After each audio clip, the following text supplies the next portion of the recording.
Mhuwiex faċli li trabbi tifel jew tifla li jbati bl-Attention Deficit Hyperactivity Disorder jew kif inhi magħrufa bħala ADHD. Hija ġlieda kontinwa ta' kuljum.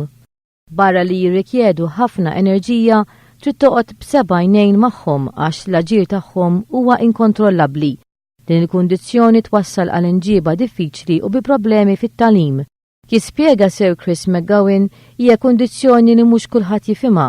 Anzi, saħansitra jiġħduha. It-tlieta filgħodu Chris McGowan missier li jbati mill-Attention Deficit Hyperactivity Disorder u li għandu ibnu wkoll li jbati bl-ADHD jitkellem fuq Breakfast News fuq One dwar l-esperjenza tiegħu.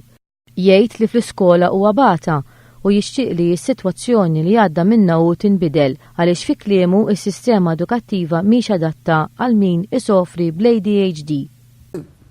Meta kont qed l-iskola kelli l-iktar teacher tal-Ingliż dejjem jgħid li tikteb isek tiġieġa jew anke kidba u hekk kollox disastru. Attenzjoni, such m'hemm xejn, there's nothing li jżommok dak.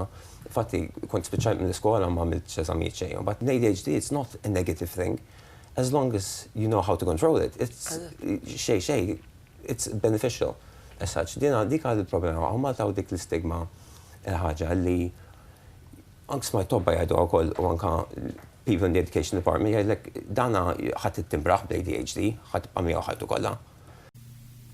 Huwa jfisser li bħala persuna li jbati bl-ADHD iħoss li m'hawnx biżżejjed għajnuna u għarfien, speċjalment fil-qasam tal-edukazzjoni. Mhijiex lesta as such biex tilqa' persuni bl-ADHD, il-mod kif it-teachers għamata m'għandhomx training as such biex m'għandhomx training li għandhom bżonn. Nikkonferma jien. Għax inti teacher ukoll titzjana. To deal ma' daw it-tfal li għandhom l-ADHD. U mhux huma biss anke l-LSAs li jaħdmu magħhom, they do not have the training li għandhom bżonn ukoll biex jieħdu ħsieb daw it-tfal. L-Assoċjazzjoni tal-ADHD Family Support Group jiltaqgħu kull ġimagħtejn u joffru servizzi ta' korsijiet ta' taħriġ kemm lill-għalliema kif ukoll lill-LSAs.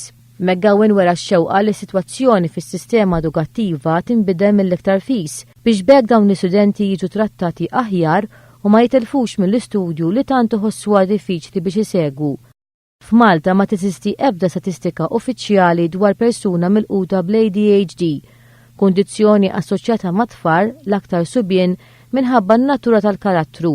Fost il-bniet tiġi notata aktar tard forma ta' problemi psikoloġiċi bħal depressjoni u ansjetà. Ma jfissirx iżda li min juri sintomi bħal dawn bil-fors għandu l-ADHD. Din il-kundizzjoni tiġi mitwelid jew tiżviluppa b'riżultat ta' trauma. Għall-ADHD hemm il-kura iżda d-diffikultajiet jikbru jekk it-tfal ma jingħatawx l-għajnuna fil-ħin. Fil-passat kien hemm każijiet li żviluppaw b'abbuż ta' droga jew imġieba soċjal diffiċli.